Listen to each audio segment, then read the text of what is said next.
goals for the Sixers. And Tim Legler, who running for office, we have a podium all of a sudden working here. Just like high school, free chocolate milk for everybody in the cafeteria. But you were going to show us specifically what you mean when you talk about what they're doing against Harden. I talked about it earlier, just winning that matchup in front of him to create situations where now he can take advantage, and the defenders have to make decisions.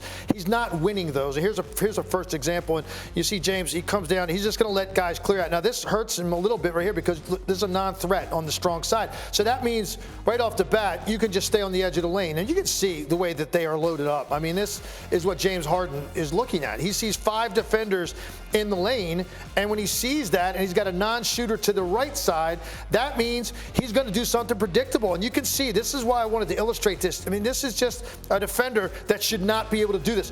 Strus is already anticipating he's not going by him. So watch his hand come out well before James Harden goes to release this ball, which gives him a great contest up top.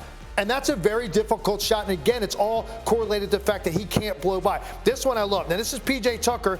Obviously, P.J. Tucker's a great defender, but he does it more with physical strength, Greedy. Normally, when James Harden would see a defender with his top foot up, his weight up high, right, James Harden is going to destroy this and get into the paint.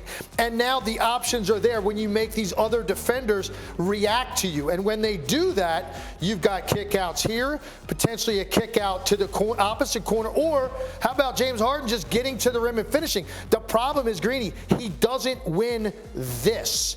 And watch what P.J. Tucker does. He bottles him up, so when James Harden starts to go, he ends up stopping, loses the ball, goes the other way. And then this last one I think is maybe the best illustration of all. This is a center switching out, albeit an elite defensive center.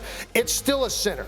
And this is what I'm talking about. Again, Bam Adebayo's top foot is up. James Harden needs to go back and forth with this dribble, and then at some point he puts on the Jets, and this guy's in his rearview mirror. And now you can force weak side reactions that are going to make your shooters part of the game. The problem is he doesn't win this. He can't go by the center. So as a result, again, a very difficult contested step back three, because he's not creating that situation where now it's 5-on-4, and now I'm going to force weak side help, makes me a better passer or a better finisher, and he's not beating those guys. So it's really two problems. On one level, it's the defense they're able to play in the absence of Embiid. On another level, it is just Harden's inability to beat the man that is guarding him. It used to be he's already thinking about the second guy. It's the first guy now who's giving him trouble. And what I used to see is he'd go back and forth 6-8 times to really get your weight off balance. Now it's like 3, and he goes to something else, because he's going to end up playing with the ball too long without that last gear to go by people. And I think this is what you get, an inefficient player when you can't win that matchup. All right, we're going to get Coach in here a little bit later in the show. Thank you for watching ESPN on YouTube. For live streaming sports and premium content, subscribe to ESPN+.